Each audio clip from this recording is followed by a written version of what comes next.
இந்த சாதிய படுகொலைகள் எதற்காக நடைபெறுகிறது என்று சொன்னால், இந்த மண்ணின் பூர்வகுடிகளான வேளாண்குடி பெருமக்கள் ஏனைய பூர்வகுடி சமூகங்களை அதிகாரத்தை நெருங்கிவிடக் கூடாது என்பதற்காகவும், அவர்களிடமிருந்து நிலங்களை அபகரிப்பதற்காகவும், அதன் வழியாக பொருளாதாரத்தை அபகரிப்பதற்காகவும் தான் நடக்குது.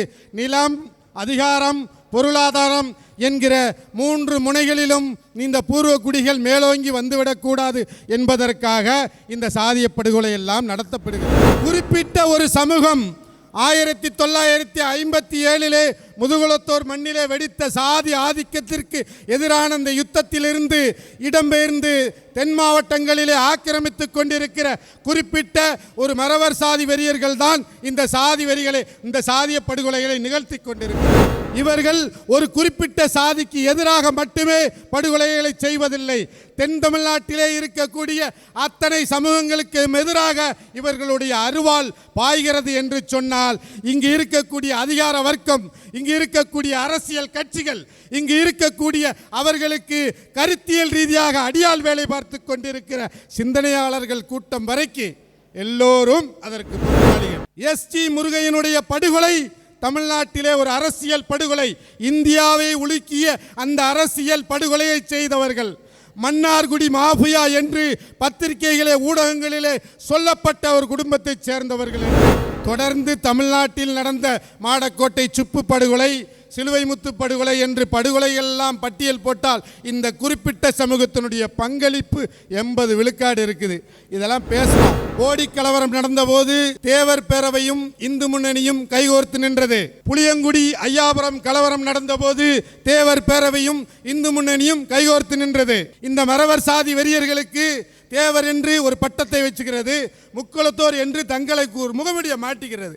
முக்குளத்தோர் எல்லா சமூகத்திட்டும் கேட்குறாங்க, தென் தமிழ்நாட்டில் நடக்கிற சாதி படுகொலைக்கெல்லாம் நீங்களும் உறுதுணையாக இருக்கிறீங்களா?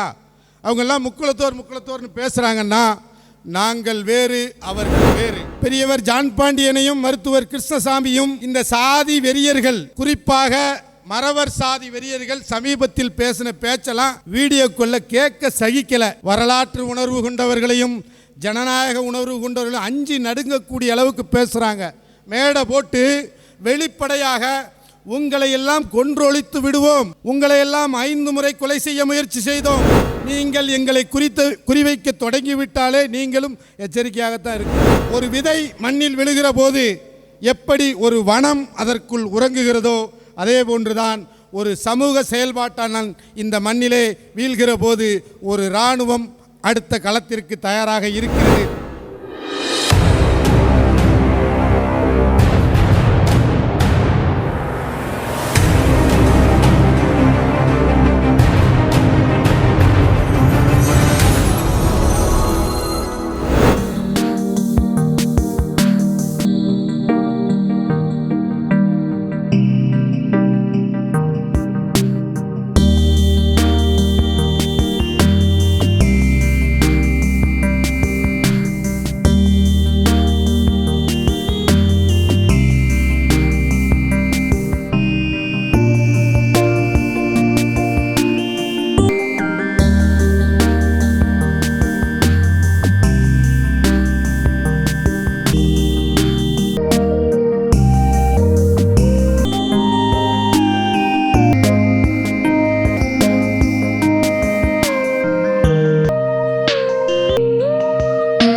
அருந்திரளாக கூடியிருக்கும் அன்பிற்குரிய உறவுகளுக்கு நான் சார்ந்திருக்கிற மல்லர் பேராயத்தின் சார்பில் என்னுடைய வணக்கங்களையும் வாழ்த்துக்களையும் உரித்தாக்கிக் கொள்கிறேன்.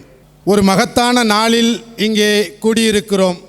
ஏறத்தாழ 1 நூற்றாண்டு கால அரசியலிலே கோலோச்சு கொண்டிருக்கிற சாதிய மேலாதிக்கத்திற்கு எதிராகவும் சமூக ஏற்றத்தாழ்வுகளுக்கு எதிராகவும் இந்த மண்ணிலே சமத்துவத்தை நிலைநாட்டுவதற்காக ஆதிக்க சக்திகளை எதிர்த்து சமரசமின்றி யுத்தம் செய்து களப்பலியான மானுட உரிமை போராளி இமானுவேல் சேகரனார் அவர்களுடைய நூற்றாண்டு விழா.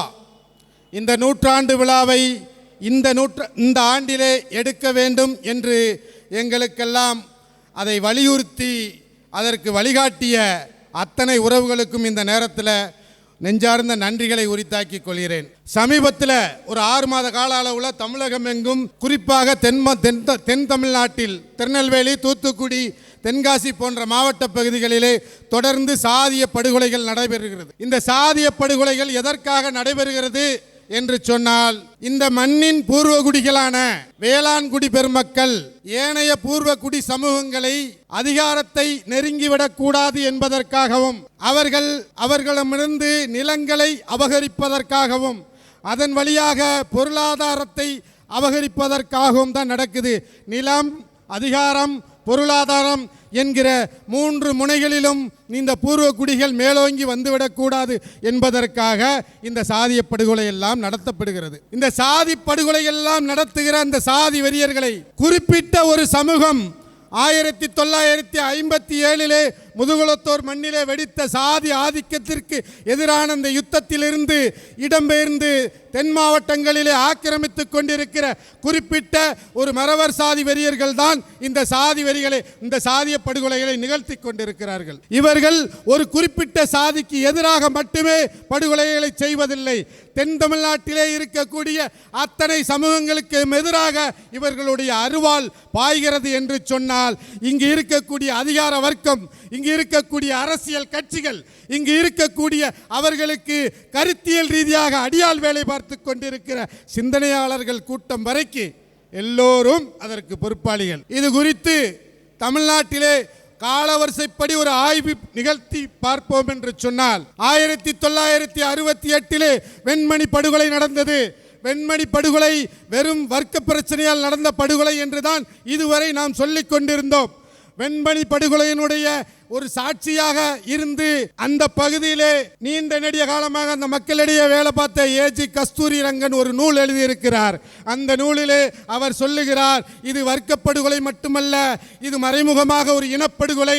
இது இனப்படுகொலை மட்டுமல்ல, இது ஒரு மறைமுகமாக சாதிய படுகொலை என்று அவர் அந்த நூலிலே பதிவு செய்திருக்கிறார். 1979 இந்த நூற்றாண்டு விழா பதாகையை அலங்கரித்துக் கொண்டிருக்கிற எஸ்டி முருகையனுடைய படுகொலை தமிழ்நாட்டிலே ஒரு அரசியல் படுகொலை. இந்தியாவை உலுக்கிய அந்த அரசியல் படுகொலையை செய்தவர்கள் மன்னார்குடி மாஃபியா என்று பத்திரிகைகளே, ஊடகங்களிலே சொல்லப்பட்ட ஒரு குடும்பத்தைச் சேர்ந்தவர்கள் என்று அந்த படுகொலையிலே நேரடி சாட்சியாக நின்றவர்கள் சொல்கிறார்கள். இந்த படுகொலையை எம்ஜிஆர் தான் செய்ய சொன்னார் என்றும் சொன்னார்கள். எஸ்டி முருகையனுடைய ஜனவரி 6ஆம் தேதி இரவு 1 மணி அளவில் நடந்த அந்த படுகொலைக்கு சுற்றுப்பயணத்தை ரத்து செய்து கொண்டு வந்த எம்ஜிஆர் மண் தரையில துண்ட விரிச்சு உட்கார்ந்திருந்தாரு. அந்த அளவுக்கு இந்திய அரசியலை உலுக்கிய ஒரு படுகொலை. அதே 1979 உஞ்சனையிலே ஒரு உரிமை, வழிபாட்டு உரிமைக்காக நின்ற பூர்வகுடிகளை அதிகாலை நேரத்திலே ஒரு அந்நிய நாட்டு இராணுவம் ஒரு பூர்வகுடி ஒரு மண்ணின் மைந்தர்கள் மீது போர் தொடுப்பது போன்று தொடுத்து 5 உயிர்களை வெட்டி சாய்த்தார்கள். அதற்கு பின்பு சாதி வெறி இருந்தது. 8வது வள்ளல் என்று வர்ணிக்கப்பட்ட எம்ஜிஆர் கஜனாவிலே பணம் கிடையாது, அதனால் நான் பாதிக்கப்பட்டவன் பக்கம் நிற்க முடியாது என்று கருத்து சொன்னார். தொடர்ந்து தமிழ்நாட்டில் நடந்த மாடக்கோட்டை சுப்பு படுகொலை, சிலுவை முத்து படுகொலை என்று படுகொலைகள் எல்லாம் பட்டியல் போட்டால் இந்த குறிப்பிட்ட சமூகத்தினுடைய பங்களிப்பு 80 விழுக்காடு இருக்குது. இதெல்லாம் பேசணும். 2-3 கண்டன கூட்டத்தில் பேசி அதையெல்லாம் காணொலியாக பதிவு செய்து ஊடகங்களில் வச்சிருக்கிறாங்க.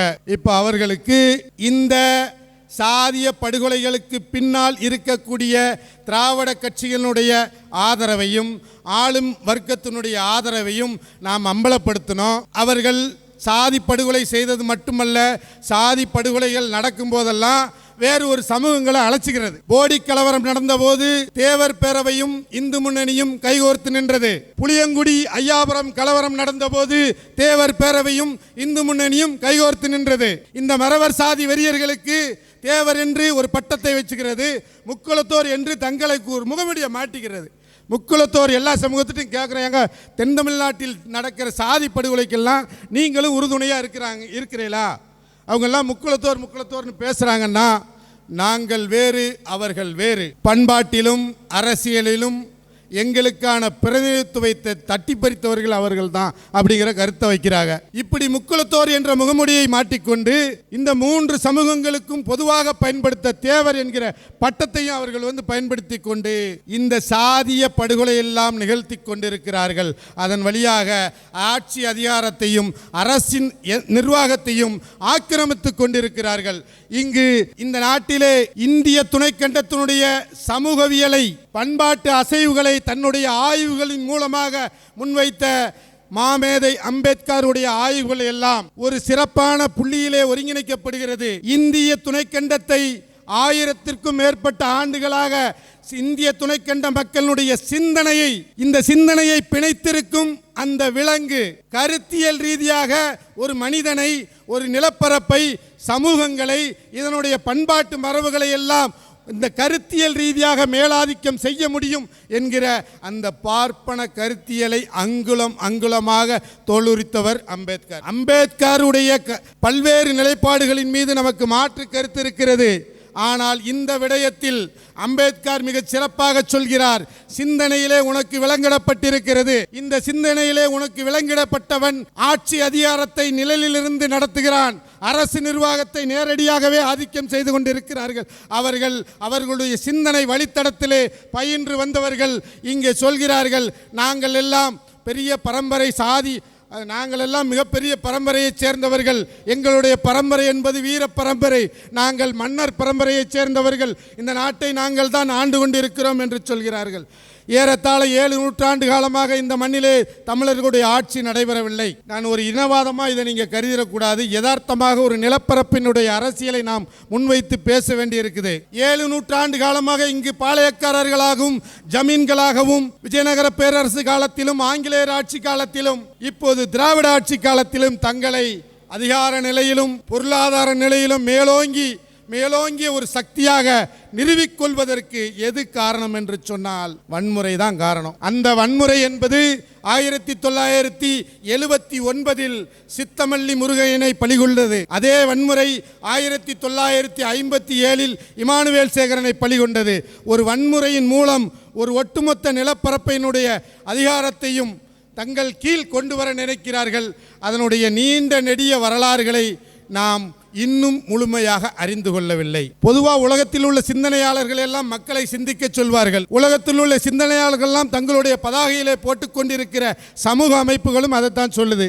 முதலில் சமூக அமைப்புகள் சிந்தித்துக் கொள்ளவில்லை. சிந்திக்க தொடங்கினால் இது எல்லாமே இந்த சிந்தனையிலே பூட்டப்பட்டிருக்கும் விலங்கு உடைஞ்சிரும். சிந்திக்க மறுக்கிற இயக்கங்கள், சிந்திக்க மறுக்கிற தலைமைகள், இதெல்லாம் இருக்க போய் தான் இந்த சாதிய படுகொலைகள், அதன் மூலமாக நடக்கிற அத்தனை கொடுமைகளும் இங்கு நாள்தோறும் அரங்கேறி கொண்டிருக்கிறது. ஒரு மாபெரும் தலைவர், அவர்களுடைய அரசியல் நடவடிக்கையிலே நமக்கு 1000 முரண்பாடுகள் இருக்கலாம். பெரியவர் ஜான் பாண்டியனையும் மருத்துவர் கிருஷ்ணசாமியும் இந்த சாதி வெறியர்கள், குறிப்பாக மறவர் சாதி வெறியர்கள் சமீபத்தில் பேசின பேச்செல்லாம் வீடியோக்குள்ள கேட்க சகிக்கல. வரலாற்று உணர்வு கொண்டவர்களையும் ஜனநாயக உணர்வு கொண்டவர்களையும் அஞ்சி நடுங்கக்கூடிய அளவுக்கு பேசுறாங்க. மேடை போட்டு வெளிப்படையாக உங்களை எல்லாம் கொன்றொழித்து விடுவோம், உங்களை எல்லாம் 5 முறை கொலை செய்ய முயற்சி செய்தோம், இனியும் செய்வோம் என்று பகிரங்கமாக இந்த மண்ணிலே பேச முடிகிறது. ஒரு சமூக நீதி அரசு என்று அரசு ஒரு பக்கம் மார்தட்டி கொண்டிருக்கிறது, இன்னொரு பக்கம் உங்களை எல்லாம் படுகொலை செய்யப்படுவீர்கள் என்று ஒரு அறைகூவல் விடுக்கப்படுகிறது. இதையெல்லாம் கண்டித்து பேசுகிறவர்களும் சேர்த்து தான் அவங்க சொல்றாங்க, உங்களை எல்லாம் நாங்கள் நீங்க இந்த சாதி ஆதிக்கத்தையும், இந்த சாதி வெறி படுகொலைகளையும், இந்த சாதி வெறி படுகொலைகளுக்கு பின்னால் இருக்கிற அரசியலையும், ஆதிக்க சக்திகளையும், ஆளும் வர்க்கங்களையும் நீங்கள் அம்பலப்படுத்தினால் இந்த மண்ணிலே வெட்டி சாய்க்கப்படுவீர்கள், எதிர்த்து நின்றால் வெட்டி சாய்க்கப்படுவீர்கள் என்பதற்கு தான் வரலாறு நடுக நம்ம பேசிட்டு இருக்கிறோம். ஆக இங்கு கருத்தியல் ரீதியாக நாம் இந்த சாதிய வெறி போக்குகளை, இந்த சாதிய வெறியாட்டங்களை இந்த மண்ணிலிருந்து களைவதற்கு முயற்சி செய்தால் கூட நாம் ஒரு யுத்த களத்தில் நிராயுதபாணியாக நிற்கிறோம், எதிரி ஆயுதம் தாங்கி நிற்கிறான் என்றுதான் பொருள். அப்படிதான் இருக்கு களச்சூழல். ஆகவே இத்தகைய எதிரிகளுக்கு எதிராக நாம் ஒருபோதும் அஞ்சி நடுங்க போவதில்லை. நீங்கள் யுத்தம் என்று சொல்லிவிட்டால் இந்த கூட்டத்தின் வாயிலாக சாதி வெறியர்களுக்கு ஒரு எச்சரிக்கையை விடுக்க விளைகிறோம். நீங்கள் கும்பல் மனோபாவத்தில் எங்களை நெருங்கி வருகிற நேரமெல்லாம் எங்களுடைய மாவீரர்கள், விலை மதிக்க முடியாத எங்களுடைய மாவீரர்கள், வீரஞ்செறிந்த மனிதர்கள் எல்லாம் வெட்டி சாய்க்கப்பட்டிருக்கிறார்கள். கடந்த காலங்களிலே நாங்கள் அவர்களை விட கொஞ்சம் முன்னேறி இருக்கிறோம். நீங்கள் எங்களை குறிவைக்க தொடங்கிவிட்டாலே நீங்களும் எச்சரிக்கையாகத்தான் இருக்கணும். ஒரு விதை மண்ணில் விழுகிற போது எப்படி ஒரு வனம் அதற்குள் உறங்குகிறதோ அதே போன்றுதான் ஒரு சமூக செயல்பாட்டான இந்த மண்ணிலே வீழ்கிற போது ஒரு இராணுவம் அடுத்த களத்திற்கு தயாராக இருக்கிறது என்பதை சொல்லி, இந்த விழாவினுடைய நோக்கம் பெரிய கூட்டம் வரல, இதற்கு இயக்கங்கள்லாம் ஒத்துழைக்கல அப்படிங்கிறதெல்லாம் கிடையாது. தென் தமிழ்நாட்டிலே நடந்த இந்த பெருமழை பாதிப்பிற்கு அதனால் நாங்கள் பெருசாக அதை ஒருங்கிணைக்கல. நிறைய அழுத்தம் கொடுத்து கூட்டத்தை இந்த இடத்துல திரட்டுறதுக்கு விளம்பரமாக எதுவும் செய்ய அதுக்கான சூழல் இல்லை. ஒரு பெரிய துயரத்தில் அடுத்தடுத்து இருக்குது. தொடர்ந்து சாதிய படுகொலைகள், அதுக்கடுத்தால ஒரு இயற்கை பேரிடர், இப்படியான சூழலில் இதை பெருசாக அறிவிச்சிட்டோம், நடத்திடுவோம் அப்படிங்கிற கட்டத்தில் நம்ம நிற்கிறோம். எனவே இந்த இமானுவேல் சேகரனார் நூற்றாண்டு விழாவில் பார்வையாளர்களாகவும் பங்கேற்பாளராகவும் இருக்கக்கூடிய அத்தனை உறவுகளுக்கும் நாம் கேட்டுக்கொள்வது ஒன்றே ஒன்றுதான். உலகத்தில் எந்த மூலையில் அநீதி நடந்தாலும் அதை எதிர்த்து நாம் கலகம் செய்ய வேண்டும். ஆதிக்க சக்திகள், ஆளும் வர்க்கங்கள், அவர்கள் கையிலே இருக்க அந்த துருப்புகள் எல்லாமே நம்மை நோக்கி திரும்பினால் கூட நாம் இந்த சமூகத்திற்கும் இந்த மண்ணுக்கும் மக்களுக்கும் உண்மையாக இருக்க வேண்டும், நேர்மையாக இருக்க வேண்டும், நெஞ்சுரத்தோடு வாழ பழக வேண்டும் என்று சொல்லி வாய்ப்புக்கு நன்றி கூறி விடைபெறுகிறேன். நன்றி, வணக்கம்.